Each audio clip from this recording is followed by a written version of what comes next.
Hi, Coach Joe Lucas, and welcome to the Magellan Network Show. For nearly 30 years, I've been focused on helping advisors become the best both personally and professionally. This show is dedicated to sharing with you tools, tips, strategies, distinctions, things that are working now. I'd love for you to take a moment, and if you're watching this on YouTube, click the like button and also the subscribe button so you get automatic updates. And if you happen to be listening to us on a podcast, make sure you're subscribed to the podcast and you leave a positive review for us. Now, with that said, let's get to today's episode. Hi, it's your Coach Joe Lucas, and welcome to this episode of the Magellan Network Show. I'm coming to you, live from Delmar, California. I've been out here now for almost a week. We're going to be here for basically another week. And the reason why I travel across the country from Florida to Southern California, I'm in the process of hosting 2 mastermind events for my clients. Yes, live events. We're in the room, we're collaborating, we're connecting, we're solving problems, we're elevating, right? But that is not today's topic. So in this episode, think of it more like a little mini masterclass. One of the elements that I spoke about to my group, and I'll have a second group come in over this weekend, is that when we think about elevating our game, and that's code for elevating our success, right? So again, whether you want to measure it in assets or economics, right? Whatever your KPI is, there are 3 identities you have to make sure you're constantly developing.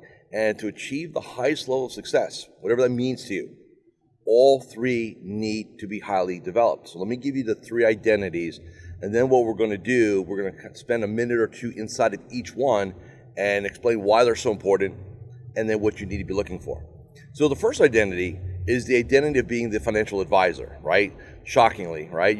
Bottom line, you've got to be good at helping people. So you have to be proficient at whatever level of expertise you have, right? So, financial planning, asset management, senior financing, cash flow, insurance, long-term care, whatever you're doing, are you doing it to the highest level? The answer is, if you say yes, then we have to talk about the third part, right, in a little bit. There's always a next level. There's always going to be elevation. If you're waking up and you're saying, man, we're really good, or we're good enough, or man, we've mastered this. No, you haven't. You just haven't looked to see what's next. So the advisor piece is critically important, right? And let's face it, if you don't have that, you really are not here for the most part. Let's talk about the second identity, one of the business owner. So where you can be a great advisor, if you don't have your arms around the business as an owner. Look, when I say an owner, let me be very clear. I do not care what your business card says. I don't care if you're at a captured insurance company, if you're at a broker-dealer, if you're at an independent broker-dealer, RA, anything else in between. You're still a business owner. And for some of you at firms, you abdicate this. You're like, well, I don't want to be a business owner. And that's why you struggle to grow your business, because you're not looking at it like an owner. So what are some of the deliverables, elements of the business owner? Number 1 is we have systems, right? So we have contact management systems, prospect to client conversion systems, client service models. Like, we have a level of systemization. The second thing an owner has is they have the right people in the right chair. So in other words, team, right? They manage/lead their team effectively. They have them in the right chairs. They understand what the deliverables are in that chair, and they help hold people accountable to being their best inside of the chair, right? That is critically important. So we got systems, right? And people. The third key one is going to be what we call tracking. How do you know where you are, right? So in other words, KPIs, key performance indicators. Some of you don't even know how many households you have, or how much money you run, or we'll talk about financials in a minute. But there's some basic KPIs in this game. Like, for example, how many reviews do you need to do every year, right? How many households, assets, things like that. So tracking, right? Now, if you're not good at it, remember, business owner, who on the team can do it for us, right? Critically important. We need to have that. So you think about that. And then the other one, financial controls. What is your top line? What's your profitability? When I talk about profitability, like everybody's eyes glaze over, right? What is your average profit per household? What is your average profit per your A client, triple A client, double A client, single A client? What's it cost you to have a household? What are the hard costs and then the intrinsic costs, right? Like how do you price in liability, responsibility, right? Because let's face it, you can be sued. You can have a complaint filed against you. They can mess around with your U4, right? If you have one. So there's threats, right? So as a business owner, we need to have that. So we got the financial advisor. We have the business owner. Now let's talk about the third identity, the entrepreneur. The entrepreneur identity looks like this. Vision, goals. Your future is, you're creating a bigger future for yourself and your team. You're always thinking strategically. Well, the business owner is more operational.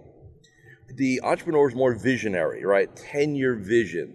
You're communicating to your team. Like your team is bought into your vision. You're always seeking opportunities. You're always seeking talent. The entrepreneur is the rainmaker in you, right? Let's go expand. Let's go grow. Let's go help more people, right? That's the entrepreneur in you. All three of these areas need to be looked at. Think of them like a bucket. Bucket 1, bucket 2, bucket 3, right? And here's what I'd have you do, as it's like a little mini masterclass here. I want you to think about, if I look at my financial advisor identity / bucket, on a scale of 1 to 10, you give yourself a 10, don't bother listening to the rest of this conversation. But let's say you get 1 to 10, where are you with your financial advisor identity?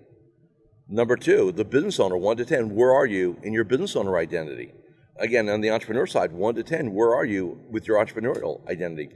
And what you're going to find, you have we'll call it a bias or a natural affinity to one of these, right?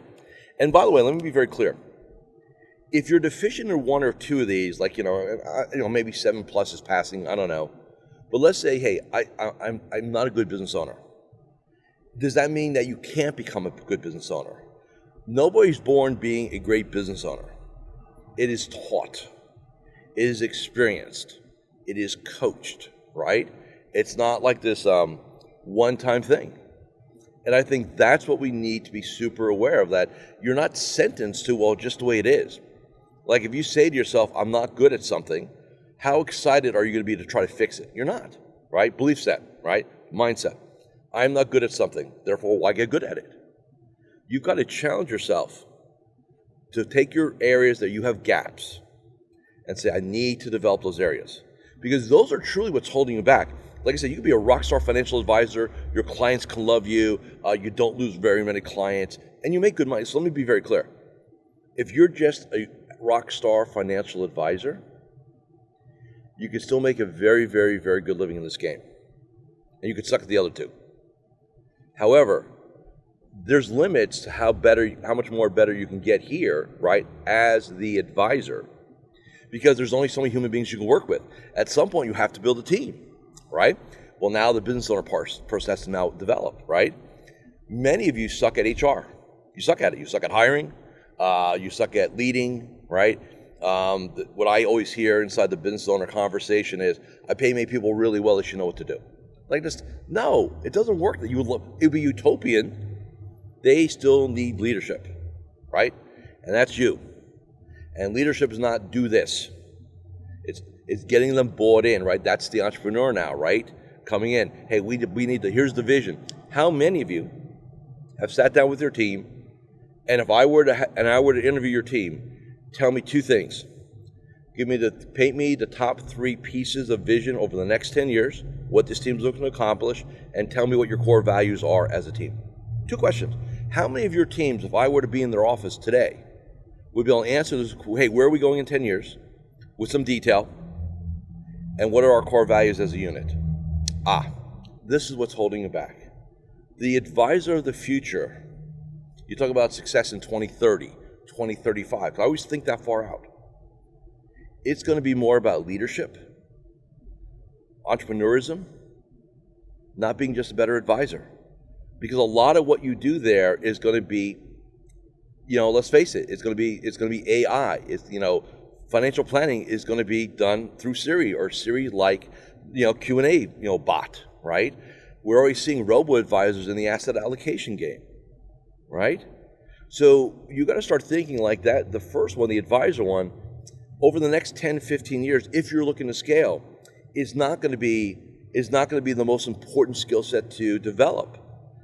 It's going to be that business owner one and the entrepreneur one. I mean, that's what we talked about for 2 days here in Del Mar with our elite group, right? Like, hey, we got to step up our business owner game and our entrepreneur game. You're all great planners, you're all great advisors, otherwise you wouldn't be in the room to begin with. It's not about that. It's about how do you really understand that CEO game. And so I'm very clear. Some of you are saying, well, Joe, that's not me. I just want to do planning and I work out of my house and I got this nice little lifestyle business and stuff like that. Great. You still need systems, especially if you're not going to have a big team. You're going to rely more on systems and technology, so you need to master that. And you still need to be the entrepreneur, especially if you're going to do it on your own, right? I mean, that's like a solopreneur. So you still need to develop that part of you. There's no abdication here, right? To develop and to grow. So I just want to be very clear on that. So those are just some random thoughts that came out of one of our sessions, some new material that kind of popped out, right? So think of it, 3 areas, right? FA, biz owner, entrepreneur. Figure out your ratings, and then figure out how you want to improve them. Because you're going to need all 3 to thrive over the next 10 to 20 years. Hey, if this made sense to you, I invite you to come spend a month with me inside the Magellan Network. There'll be a link below. And for those that are going to the Riskalyze Conference, I hope to see you at my presentation, or I should say panel discussion, at the Females in Finance first time ever conference they're doing in Palm Desert, California, next Friday. So hope to see some of you there. Come up, introduce yourselves, just say hi to me. I shake hands, it's all good.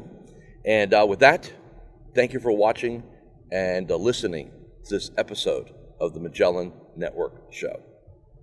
Thank you for watching or listening to this episode of the Magellan Network Show. Hey, if any of this resonated with you, I invite you to come to MagellanNetwork.net, and we have a powerful group coaching community of like-minded advisors. Come in for a trial. You and I will have a one-on-one conversation. Let's see if I can help elevate your game, both personally and professionally.